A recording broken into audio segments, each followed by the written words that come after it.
Hello, everybody, and welcome to episode 14 of the PowettPlay Podcast. As always, I'm joined by my co-host, Kieran. How are you, Kai? I'm good, John. How are you? Yeah, I'm good. Yeah, lots of cricket being on TV at the minute, and England started the first test against India today, which was great to see some red ball action back. Looking forward to watching the rest of the test series go, to be honest.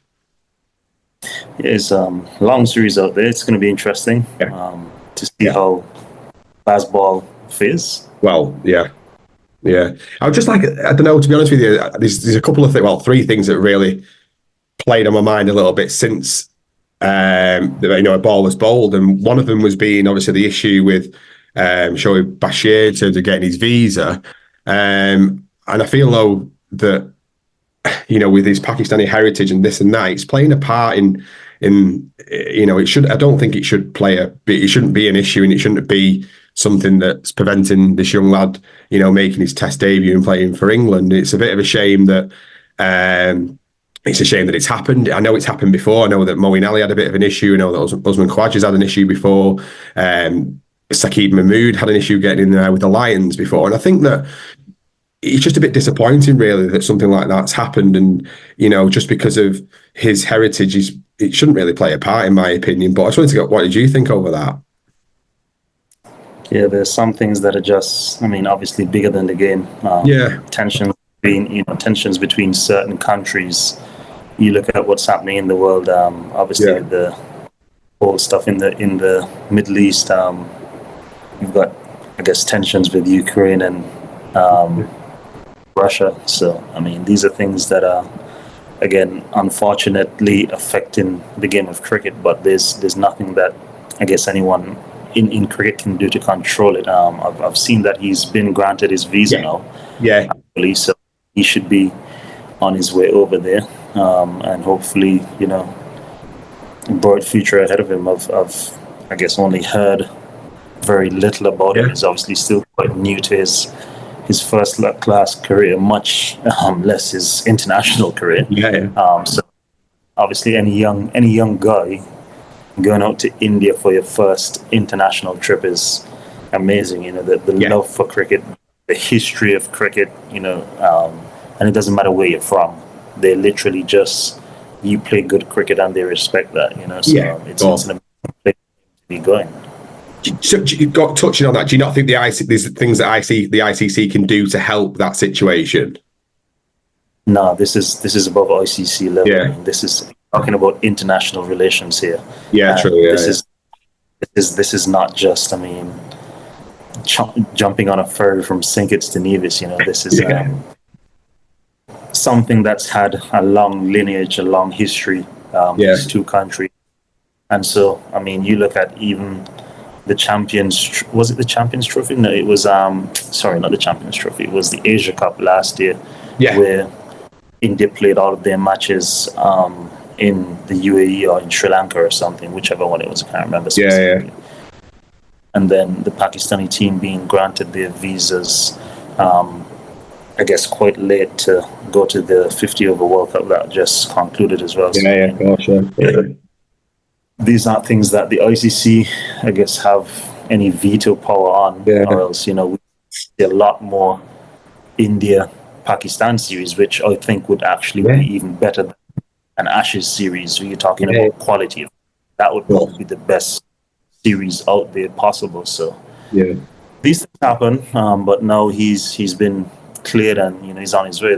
All of that's behind him now. Yeah, which, like I said, that's the main thing. He's joining the squad this weekend, and hopefully features at some point, and we can see this young talent, and hopefully it can flourish. The other thing that bothered me, and I want, again, this is definitely something I want to get your opinion on. So, Harry Brook, unfortunately, has had to come back for, personal reasons, and, hope everything works out okay with him. And they brought in Dan Lawrence to replace him.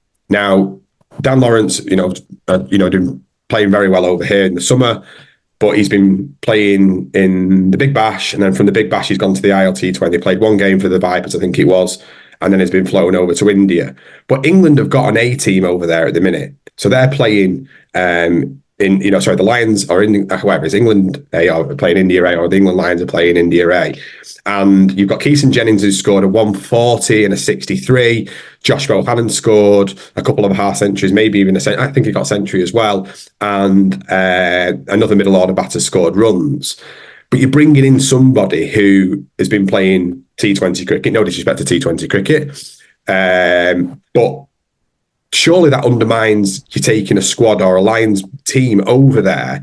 They've been playing in the conditions, been playing against, the same sort of format, of the same format in terms of 4-day cricket, 5-day cricket as such. But it seems to replace him with someone who's been playing, hasn't really featured.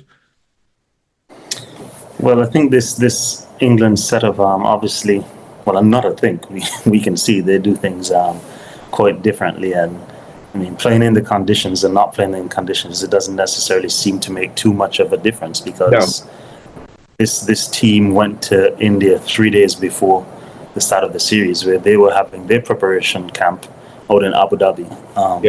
So I don't think that's necessarily a big box ticked for them, whether or not you're playing in those conditions. I think they just expect everyone to be professionals and to be international cricketers. And clearly they have a pecking order in terms of, who the players are that they see as next up for like replacements in any given situation.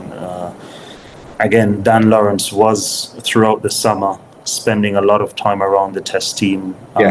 So a lot of miles up and down the country trying to get back to Essex and play for them when he wasn't selected to the final 11. So he would be someone that, I guess, Ben Stokes and the entire England team see as that next middle order batter up, which isn't necessarily a bad thing for the guys out there in the Lions, and I don't think that they should be disheartened or take it as they're not in line, but they obviously are pecking orders and conversations that have been had, I'm sure, with other guys, because you may see other guys as well out in T20 leagues, and they've just said, it's, I guess, probably more beneficial for them to go and make whatever exorbitant fee as opposed to playing an A-team series in India at this point of time in the year, because, you're looking at the economics of being a professional athlete as well.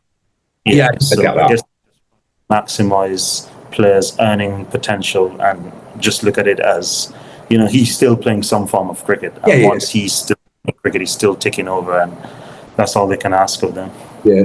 Like I said, I just hope, you touched on it then, I just hope that the communication between the England Lions squad has been communicated. So look, great work, Keaton, you've scored this runs. Joshua Hannon, fantastic. We are looking at bringing Dan Lawrence in. He's been involved with the test squad now for the last 12 months.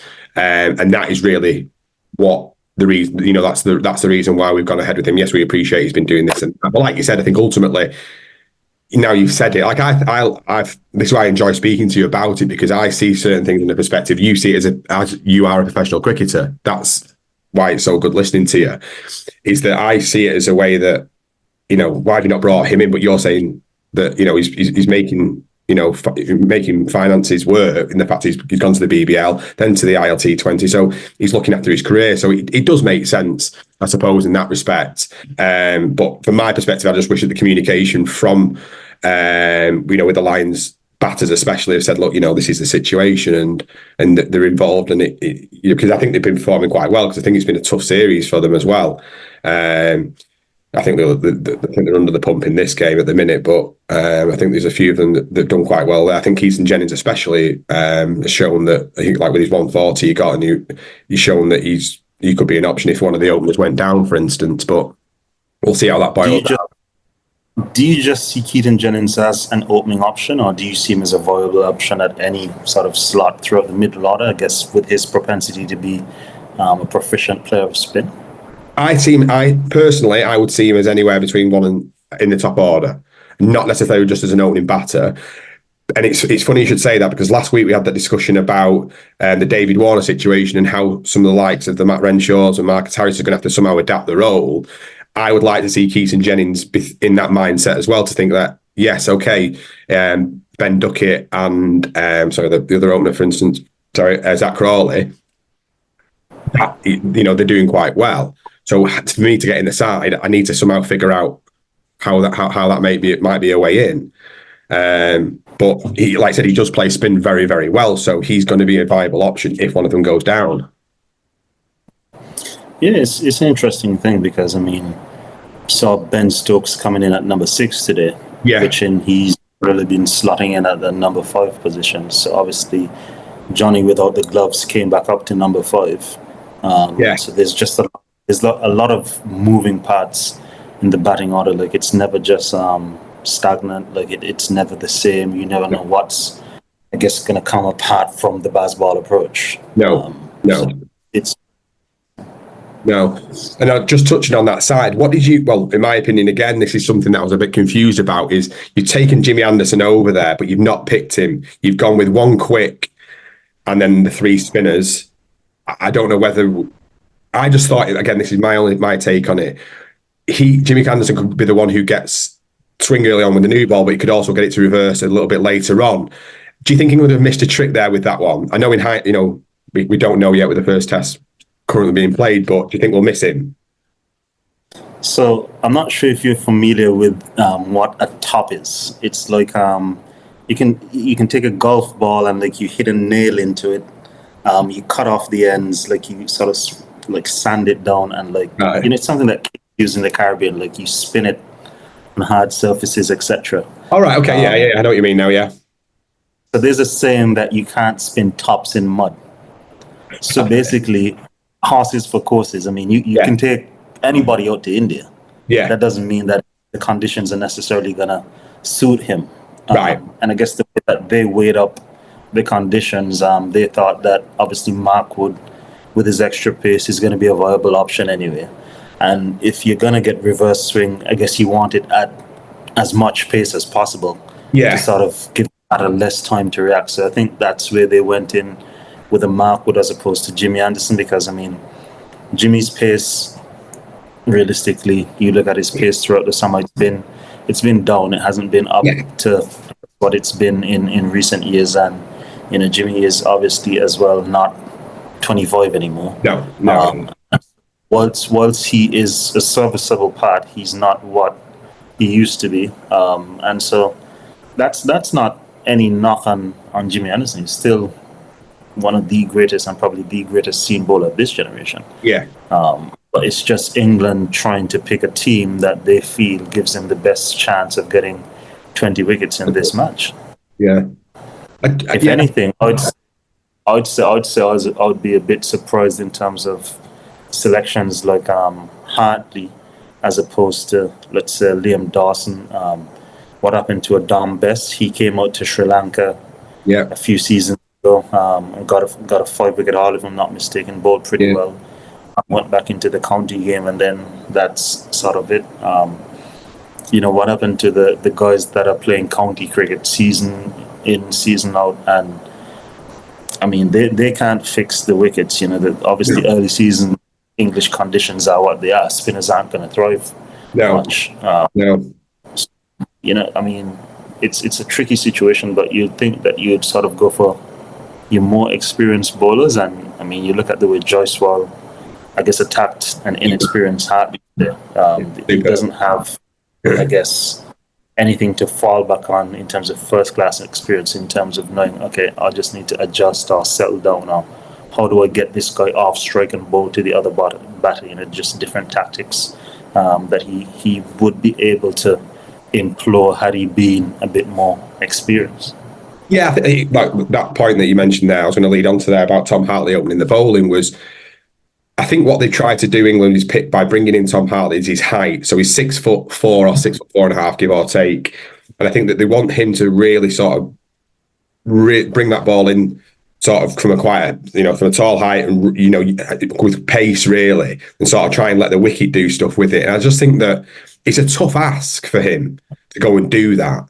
You talk about his experience, and it just feels like it's a really tough ask for him to just go and do something like that. He's played a lot of white ball, and I guess, I just feel like it's tough. And then he went, he got the new ball today, and like I said, Jaswell just got stuck into him.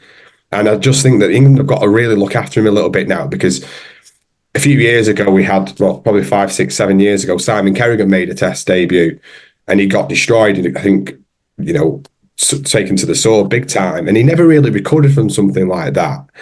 And I think that England have got to learn, not necessarily learn from the Kerrigan situation as such, but I think you've got to look after these players a bit more. And sometimes, and like you mentioned there about Dawson, Liam Dawson well and truly deserves to be playing, but have they gone with him because of his age and they've tried to go with Tom Hartley for a long-term plan? I don't know, but like, what did you make of, like, what do you make of the fact that he is sort of so inexperienced, and then given the new ball, would you have gone with Jack Leach and maybe looked after Tom Hartley a little bit more? Not necessarily. I mean, it could be a good thing as well. You look at Shamar Joseph, for example, in the last test for the West Indies. I mean, he didn't get the new ball, but he bowled the most overs. He got the most wickets, So you're good enough. You're good enough when you're good enough, and you're good enough. It's not a matter of when you're old enough. You're good enough when you're good enough, and they felt as though, based on the composition of the team, he would be the guy to take the new ball. And I mean, because it didn't necessarily pan out the way he would have wanted today, there's still 4 more test matches. It's a long time, and he still has a long way to go, not only in this game, but this series and his career, and in terms of impacting matches. So it's a small blip in what could potentially be a long career. Yeah. Like I said, I think one thing as well I thought Stokes did quite well is that even though he got a bit of tap early on, he stuck with him and he's allowed himself to sort of get used to it. And I remember making one of my debuts, I was bowling poorly, and I remember the captain coming to me and he said, "You need to figure it out. I'm not going to take you off. You need to work through it and find a way of making it work." And I felt that at that time was something I needed to hear, because from a confidence perspective, it allowed me to think that I wasn't going to get taken off, and then my confidence would just drop. It would also make me figure out in my head, right, okay, I'm going to stay on here, I'm going to work through it, and ultimately it helped. So I think that the way that Stokes went about the stuff with Hartley then may have given him that sort of confidence, and hopefully he'll come back tomorrow and Jaswal might miss time on using his feet or something sweeping and stuff, and he gets that that big boost of confidence, thinking, right, I've got the breakthrough. And then I think I don't think there's another right hand. I don't think there's another left-hander actually after Jaswal. I think they're all rights. There's Patel and Jadeja. So he's got an opportunity to go at some right-handers after after they get the wicket. So hopefully he comes into the game a bit more, and Jack Leach will do, and hopefully we can see Rayan Ahmed do his thing as well, because I'm looking forward to seeing how he goes, because obviously there's a lot of talk about him and his future and stuff. So I'm looking forward to see him get some overs and see where he goes. Yeah, I don't think you can necessarily put too much, credence or pressure on them at this point as well, because as 2 really young players, not just obviously making their test debuts, but like cricket-wise, they're 2 really young players. They haven't really played that much franchise cricket. They haven't played that much professional cricket. And so there's not a lot to draw upon apart from the support of your environment and surroundings. So I guess that's where England have to find a way to nurture these guys, not only off the field, but throughout a match, manage them throughout the match, because whatever happens from here on in, these are the guys that have to get you another 19 wickets to get out of the match. So you have to figure it out as a unit, because, again, Mark Wood is not going to be bowling 8-9 overs per session. No. That's what happen. He's going to be bowling at max 6 overs a session. And so these guys are going to have to figure out, because that's leaving them with 8 overs each, if you want to break it down in simple terms. And they're going to have to figure out a way to not only take wickets, but control the scoring rate as well. You mentioned there about the nurturing side of things. Do you think that England maybe could have utilised Joe Root a bit more, and then maybe only played Rayan Ahmed in one and then Hartley in another, played Anderson, and then used Joe Root, and then maybe bred them both in separate test matches rather than the same? Or do you just think it's a way that you blood them in as quick as you can? I think they've gone for the attacking option in terms of obviously playing the three spinners. Right. I think the route is good enough though on these types of pitches to be more than a part-time spinner, and obviously not, a third option in terms of a spinner, but still very serviceable. And he got a 5-wicket haul on the last trip there as well. Yeah, did, yeah. It could have been a situation where, as you said, and obviously because Stokes isn't bowling, they could have tried to get another seamer in there. It could be a situation where they said to themselves as well that they would go in one batter light and they'd play Johnny as the keeper.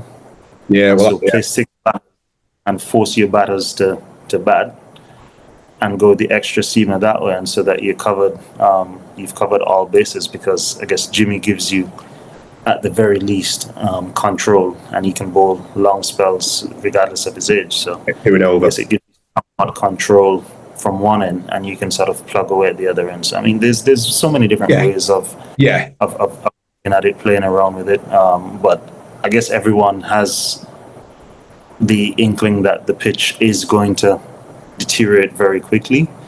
It spun. It didn't spin drastically. To me, I've seen Indian pitches that go this. There was some. I think the one that Bairstow got out to was a beauty. That straightened from London. Exactly, and then again, that didn't rag. That literally just straightened enough to be half the width of the bat. So yeah. What did you can't compete. No. Did you think the total of 250 was competitive at that point? No. No.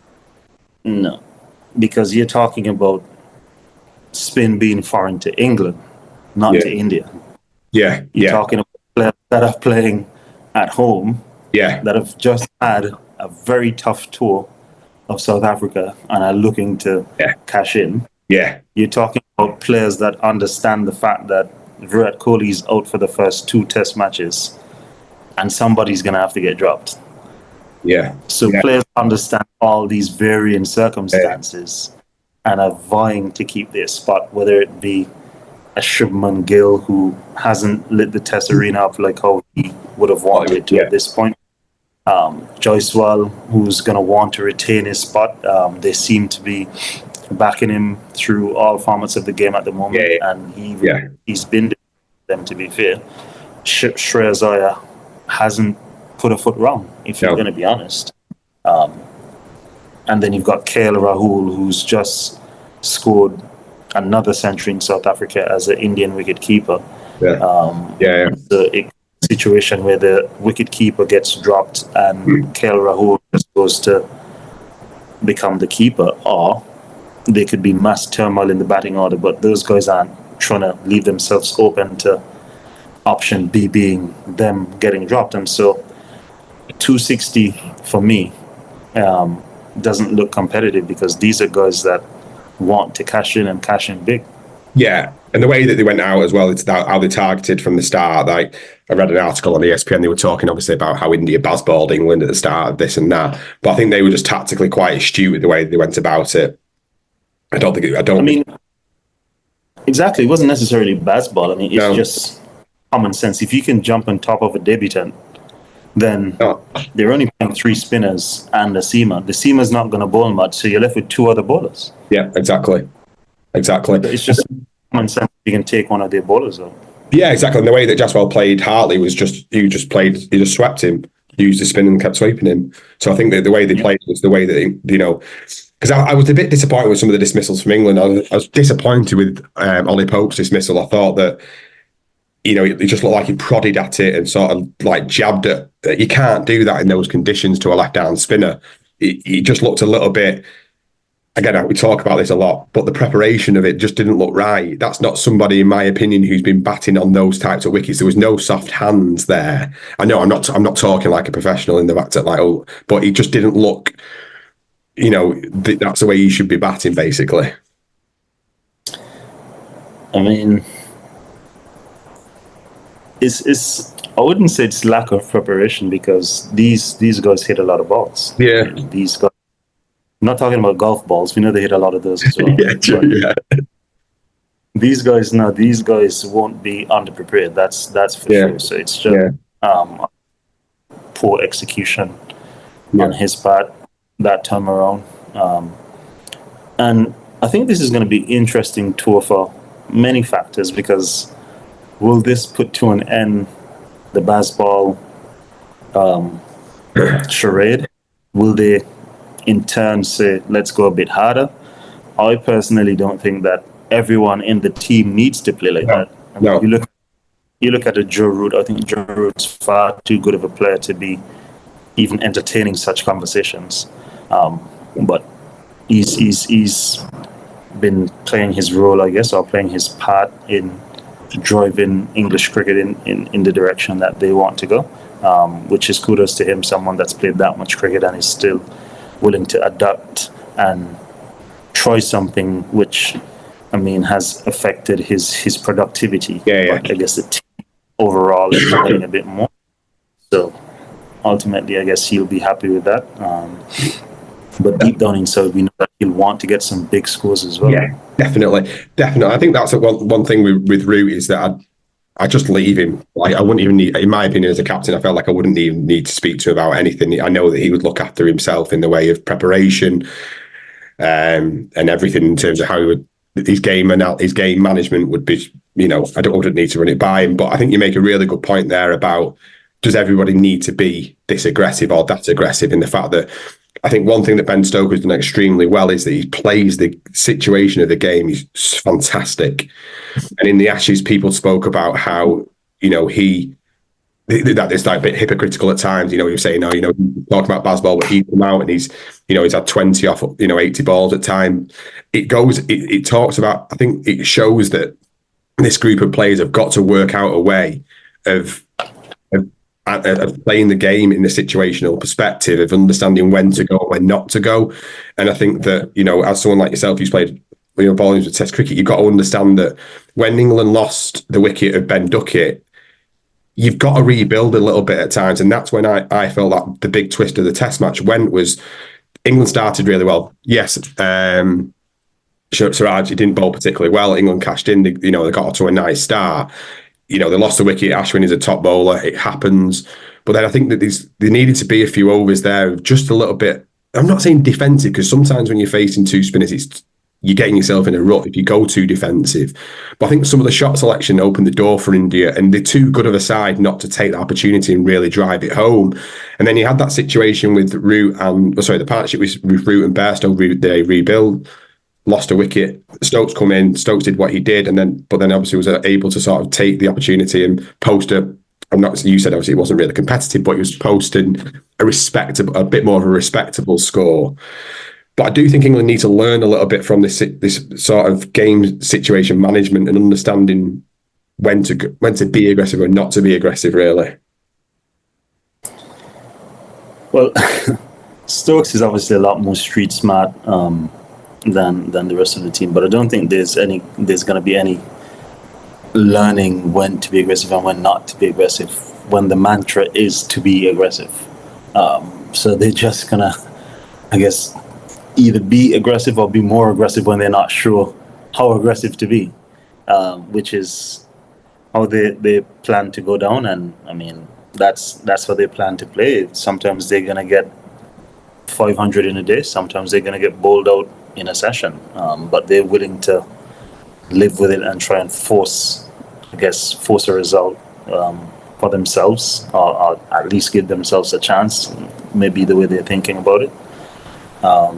And that's just how they see the evolution of Test cricket at the moment.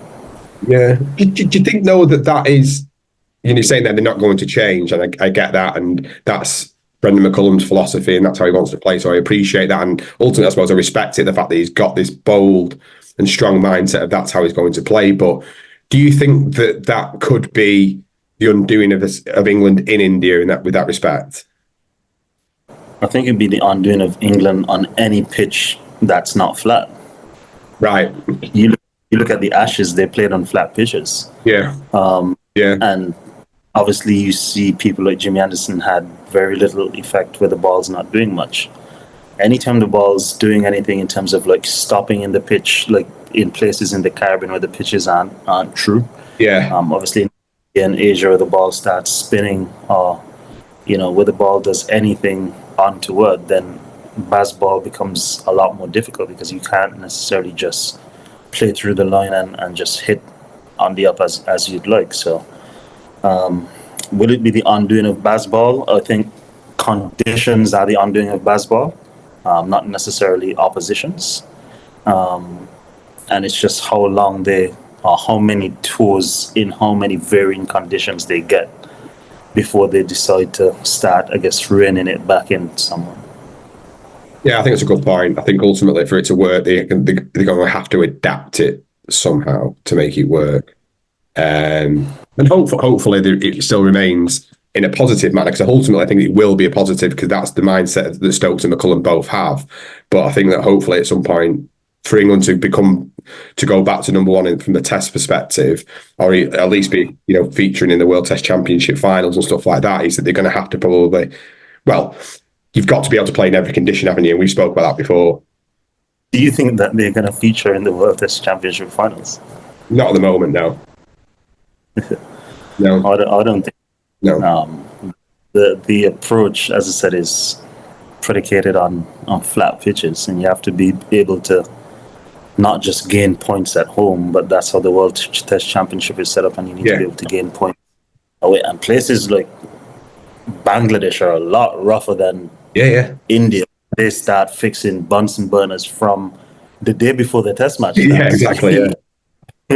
It's going to spin back to the bowler when they go to Bangladesh next. And let's see you try and, I guess, hit those balls then. So you saw the last time.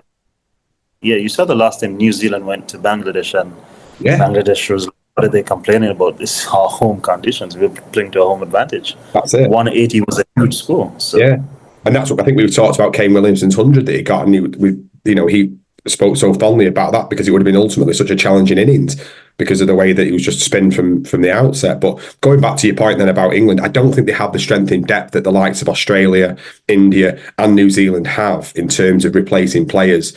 We spoke about the Warner thing before, and we reeled off 2 or 3 players that could come in to replace an opener. I don't think England necessarily have that. From a spin perspective, they brought in Hartley and the lad with the visa problem. That's an issue because they haven't. We talk about inexperience, so there isn't somebody coming through at the minute, in my opinion, it doesn't seem to be England. Don't seem to have that conveyor belt they once had of producing the top Test match players to a certain extent. But again, hopefully it will. Something will change, and the young lads will turn out to be top players and stuff like that. And ultimately, they need to replace Jimmy Anderson as well somewhere down the line, so somebody like a Matt Potts can come in and take that lead. But I think that it'd be interesting to see how the rest of the Test match goes. I'm sure me and you'll obviously discuss that over the next few weeks, and we'll discuss. We might be, this podcast might look laughable, but I'm not sure it will. But we'll see how it goes.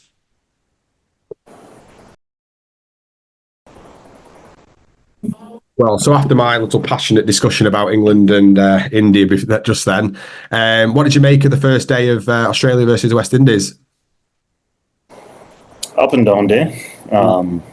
Obviously, West Indies being 60 for 5 or whatever they were. Yeah. Hodge and De Silva put on a really good partnership there. I think they said that highest partnership in a day-night test against Australia in Australia. Record-breaking. Interesting as well, because Brisbane isn't where they normally play their day-night tests. I'm wondering why they didn't play the day-night test. No, it's Perth and Adelaide. Right, yeah. Yeah, so I'm wondering why they didn't play the Adelaide test as the day-night test and then just keep Brisbane as sort of a day test. But interesting stuff. West Indies would be happy with the fight back that they've managed to. 260 is a lot better than, I guess, being bowled out for 100. A lot more to work with now. And I guess it sort of guarantees us that Test match goes 3 day 4 type times. Yeah. So at least there's some good cricket to be watched. The West Indies bowling won't be under pressure in terms of trying to get wickets every ball as well. Every ball, which is yeah, really allows guys to settle into plans for a longer period of time and give their plans a chance to work. So it'd be good viewing the rest of this match. Obviously, West Indies' first innings isn't over yet, and they'll be trying to cross that threshold. Yeah, definitely. I thought Hodges' innings was really impressive in the fact that I think he showed some real resilience and grit. The fact that I think it was 70 odd or something, so just 190 odd balls as well. I think it goes to show, you know, that resilience and that sort of grit is still massively valued in the Test arena, and sometimes you've just got to ride that storm, and that pretty much it was what it would have been with that 4-prong attack of Australia. It would have been tough. So hopefully the West Indies can get to get to 300, and then hopefully see some response with the ball, really. Yeah, I mean, Test cricket is, and I guess first class cricket to a lesser extent, is exactly that. Like, it doesn't. At the end of the day, when you get out, people completely forget how many balls do you face, and they just remember the score. Yeah. And so that is the, I guess, purpose of Test cricket, to bat time. You've got 5 days, so there's not necessarily a rush to, I guess, get it now or get it today. Yeah. It's accumulation and graft and wearing down the opposition. And so Hodge played beautifully there. Obviously, Joshua being the senior, more experienced partner and someone that needed a score badly. If there was ever a cricketer that needed a score badly, I think Joshua would have been in that position, because he hasn't been making runs for quite some time now. So he'd be, I guess, happy and disappointed both in the same breath. There's nothing like a century, I guess, to alleviate pressure from a player, but I guess getting a score like that in a situation like that as well, in conditions like those, day-night Test match, pink ball, doing a bit would do a lot, not just for his confidence, but for the rest of the team, obviously going forward into the balance of this match. And the guys do know that, okay, if we are willing to fight, we're capable of scoring runs here. Yeah, definitely. I think it showed that, like we spoke about it last week about the inexperienced aspect of the side, but I think that they sort of showed that a little bit. If you do apply yourself and you give yourself, that resilience to sort of go out there and just bat time, you could probably develop and give yourself a chance to get a score. So hopefully, Alzari might go wild in the morning and get a few. He had a 32 not out, I think he is at the minute. So hopefully he could get a few more runs, get into 300. Produce. He got out. Oh, did he get out? Oh, yeah. Sorry, he was he got out, didn't he? And then they closed it. Yeah, of course. But hopefully, like I said, the West Indies can get to 300 and then give him a chance, because hopefully then you can see that progression. We spoke last week about the progression, so hopefully you'll see after each innings and after each Test match that development. Hopefully, it'll be quite a benefit, and hopefully see West Indies performing at the Test arena again. Really. Obviously, the Under-19 World Cup's well underway. We discussed that last week, but there's been some really good performances. Has anyone caught your eye in particular? You know who's caught my eye. I know exactly who's caught your eye. I wouldn't say he's caught my eye, because, I mean, we've known about Joel Andrew for quite some time now. The first time I've come across him was probably 2 years ago. 2.5 years ago, he came to the Lira senior trials. We were preparing for the regional 4-day comp, and as a 15-year-old, they invited him to, I think he had just turned 15 or something, they invited him to the trials, and he made 49, batted for like a session and a half or something. And the way he played, the way he put together an innings for a 15-year-old obviously stood out. And I told the coach at that point, I said, look, we need to pick him. And he's like, no, he's got lots of time ahead of him. I said, doesn't work like that. It's not how old you are, it's how good you are. That's when you're ready. Sachin Tendulkar was ready at 16. Yeah. And I felt as though he was ready then at 15 to play first-class cricket. Now, obviously, he came back again this season as a 16-year-old, got selected for Super 50 team, Lovely kid. Everyone absolutely loves him. He's like a little brother to everyone in the team. The team chat has been just going crazy. Obviously everyone's just so happy for him. Every single time he goes out, he has a clear plan, and we sort of knew his potential, and it's just happy to see that he's performing now on a global stage for his age group. And I mean, technically this is not even his age group, because he's just 17, so he in essence has another under 19 World Cup. But I said to him before this tournament, this is going to be 2 World Cups for you, your first and your last, so enjoy it, because your progression from what I've seen as a 15-year-old to now shows no signs of you having another under 19 World Cup. You'll be a senior cricketer. But then if you continue on the path that you are, and I mean, he's going to go straight back into our first class setup, and rightfully so.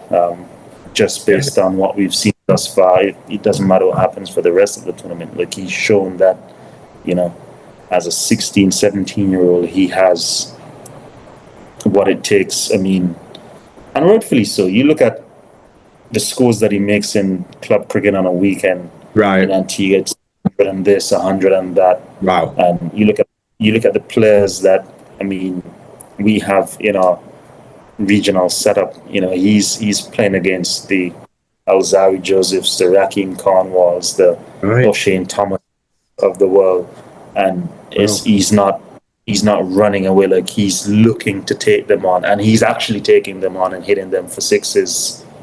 And so that level of talent, that level of skill, can't be held back. It can't be not given an opportunity to blossom and to thrive. And so, I mean, obviously now the world has seen him, but I've foresighted this 2 years ago. You mentioned him to me as soon as I started with you 12 months ago.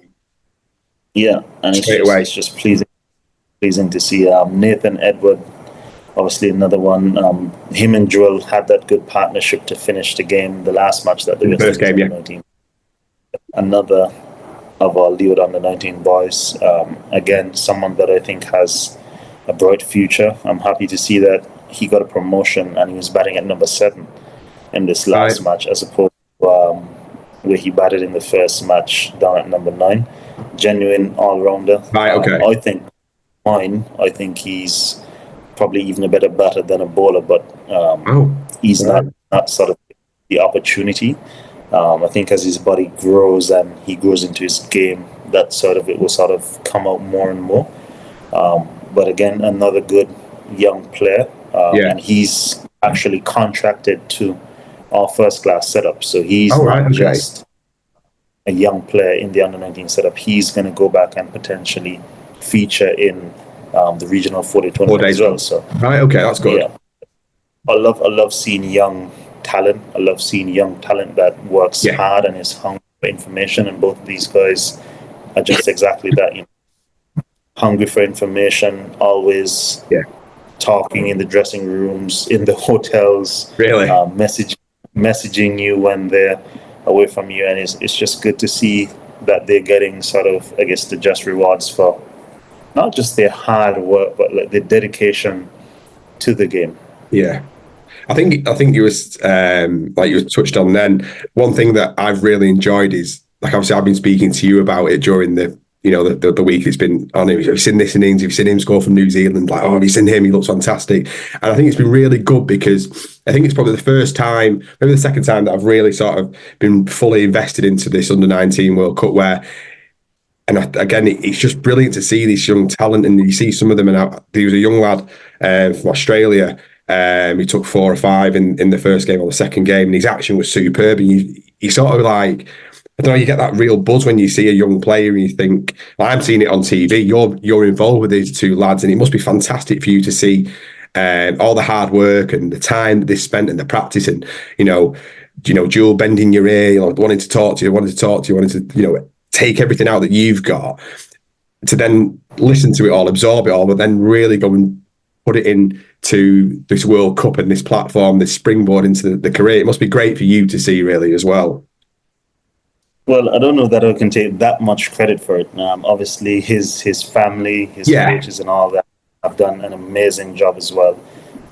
I'll just try to play my little part, whatever that is, a reassuring word, obviously, for these young guys coming into senior men's cricket. It is a daunting task. It doesn't matter how brave you are, how skillful you are. You still need someone there to, I guess, look over you and give you that sort of reassurance that, you're good enough and you belong at this level. And so it's just more things like that I try and do. Obviously, again, situation in the Caribbean dictates that kit is not necessarily the easiest thing to get your hands upon. So, I always try and find ways of ensuring that these guys have the proper kit that they need to go out and perform in, and just clear their minds of anything not cricket related, just enabling them to focus on batting, bowling, fielding, and let me as an older player worry about all the other things that needs to happen in able for them to go out and perform. So that's just so I sort of deal with, I guess, younger players. And I'm happy to see them play, happy to see them thrive. I know that they're important parts of Leeward Islands cricket, which is so near and dear to me, and West Indies cricket as we look to go forward, as both entities look to go forward. These two young men, in my mind, along with quite a few others, because I think the Leeward Islands has a dearth of talent. There's a next big tall off spinner, Najee Amri, who's, I guess, the slimmer, tall version of a Rakeem Cornwall. Huge guy, probably 6'7", whatever he is. Huge, bucket hands, catches anything in the slips, can bowl forever. He's, again, the next young guy that's contracted. You've got Carlin Tuckett, you've got Justin Amadan, and you've got quite a few young guys, Jaden Carmichael, who's been off playing in the CPL for 2 years now, went to Abu Dhabi T10, and so there's lots of guys. Not even getting into the under 15, under 17 level of things with the Leeward Islands, where I think that's where our next driving force is. And I'm big on looking at talent. So people wouldn't know that I'm looking, but I always, if there's an under 15 tournament on or under 17 tournament on, my day is wrecked, because as soon as a game starts, I'm on YouTube and you can tell me something and I'll hear it, but I'm not going to be listening to what you're trying to tell me now. I'm looking at the young kids, seeing, obviously they're from under 15 to under 17 to under 19. Has this guy improved? What hasn't he done? What has he done? Yeah. Okay, like this, I would add this, different things like that, because that's how I sort of look at younger players. And where I can, obviously try and reach out to them and speak to them, give them a bit of guidance, let them know that if they ever need anything, whether it be just a conversation or whatever the situation is, always feel free to call me at any time, and I'll always be accommodating to them as well. So, no, I love it. Absolutely love it, seeing these young guys go about their business. Heartwarming to me. Yeah. Bright futures for lots of them that I've mentioned there. Yeah, no, I think that I think you do downplay yourself in terms of that, and I get that, but I do think that these are this young group of lads coming through, are very fortunate to have somebody like yourself, not only who has the experience, because a lot of teams do have players with experience, but not only do you have the experience, you want to give them that, and you want to mentor them or help them in any way possible if they want advice or anything like that. And I think you spoke last week about your time in the Under-19 World Cup, and you had somebody there who was mentoring you, who allowed you to make sure that, regrettably, he didn't sign for the Stanford T20 because you had the open check, but, you had somebody there who was making sure that you was focused on, that current situation in the World Cup. And I hope that, these young lads have that as well in the current setup, in the current West Indies setup, but also once they get back into the 4-day setups and they get back on the Leeward Islands, they're surrounded by people who will keep them grounded from a performance perspective, but also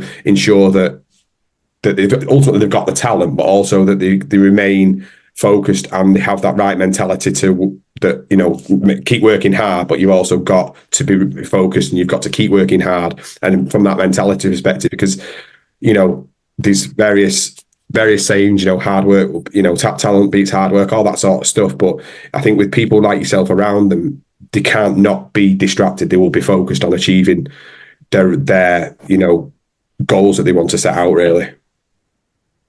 Yeah, and I mean, I think that you look at the Leeward Islands franchise, for example. You look at the amount of overseas players, not necessarily overseas in terms of outside of the Caribbean, but non-birthright players to that sub-region. Yeah. That have come to and through the Leeward Islands franchise. And it's only been, I think, 2 of them that haven't gone on to play for the West Indies. Wow. So, you know, we sort of have that culture. You've got Justin Graves, he came, he's gone straight into the team. O'Shane Thomas, you've had Nkrumah Bonner. I've had quite a few guys over the years that have gone on to play for the West Indies in some shape or form. Yeah. And so, you know, we have an environment and something about, I guess, the way that we play and, I guess, prepare that nurtures progression. You look at our Super 50 team as well. In our playing 11, I think we had like 8 out of 11 guys that were internationals for the West Indies. So, I mean, we do have a really good setup, and it's a setup where these young guys will come into and feel loved, feel welcome, not just by myself. Obviously, there's everyone plays a part. Yeah. It's very much a family environment. Great bunch of guys to be a part of. Like, everyone looks after everyone. You'd have things like, you know, simple things where someone would just bring a barbecue grill at the end of a practice day, and just everyone would sit around for hours and hours, and we just do barbecues and just talk about cricket, talk about different things, play dominoes, and, you know, sort of ingratiate that sort of family lifestyle into a franchise, which is, I mean, not necessarily the norm in most working environments, much less sporting environments. So these young guys, they'll be well taken care of. That is one thing I'm sure about. And as I said to you, you can mark this down. Within 24 months, Joel Andrew will be playing for some shape or form of West Indies senior men's cricket team. Which is fine. And like, what will it be then? 19, which is, you know... 19. Yep. You know, fantastic, and I look forward to it. And because, you know, with you speaking about him for the last 12 months, I was so looking forward to watching him. You know, because I love listening to you talk about cricket. I love, you know, when you say to me, like, have you seen him play? Have you seen this? You know, I really enjoy it, and hopefully, you know, he has a fantastic rest of the tournament, as do a lot of the lads. You know, I want to see all these young lads perform, because it's great for our sport at the end of the day. And, so a lot of the games have been competitive. Some of them have been low scoring, some of them have been high scoring, but ultimately they've been, you know, really competitive, which is great at the end of the day. So long may that continue, and I'm sure we can discuss that over the next few weeks as well. Just before we wrap up, one thing I wanted to talk about as well was the BBL finished yesterday or the day before, and Josh Brown in the semi-final had an absolutely unbelievable 140, I think it was, off about 60 odd balls. He then got him off to a flyer in the final, which they then won, and then from there he's gone straight to the BPL, and you know, he sort of finished the last bit, you know, the BBL and this fly, and then all of a sudden this massive, you know, this opportunity for the BPL has come about, and you think that I think he's only played maybe 22 T20 games. I think he's played one first class match for Queensland. And this new opportunity comes, and I think it's really, really good, and it's great to see, because it just goes to show that whether it's in Australia or wherever it may be in the world, these franchise T20 tournaments can really catapult you into new opportunities and really sort of set your career out for you. Whether it is I think he's 31 or maybe 30. You think it doesn't matter what age, he's got a great opportunity to go and do what he can do in the BPL, and what opportunities arise from it. Yeah, I think he said something in an interview where he was sort of choosing between BPL and ILT20. He had offers from, sort of went with a BPL. I think that's an interesting choice, because obviously, coming from Australia, I thought he would have. I mean, even if the fees weren't the same, I thought he might have gone on to an ILT20 for a few reasons. Pitches will be, I guess, closer to what he accustomed to in Australia as opposed to in Bangladesh. Give him a better chance of success. Not saying that he have that in Bangladesh, but in terms of leveling the playing fields, ILT would have done that. Also, ILT20 having that direct connection and correlation to the IPL and IPL franchises and ownerships. I thought he may be looking to explore getting into that ecosystem of an IPL franchise, and you never know what could happen if he had a few performances there as well. Even if not straight into the IPL, he could have been shuffled on to Major League in the summer when that comes around, and start building up, working within those ecosystems. So that was an interesting decision for me, but nonetheless, as you said, look at opportunities that come about based on a few scores. And again, this is someone that's played in the Big Bash final, but I expect to see exactly the same from these young kids in the Under-19 World Cup as well. Because all of these franchise leagues have that under 21 or under 23 development player type within their squad. So again, Joel Andrew, shopping Joel Andrew franchises. Have you heard of him? Take a look. Get him in.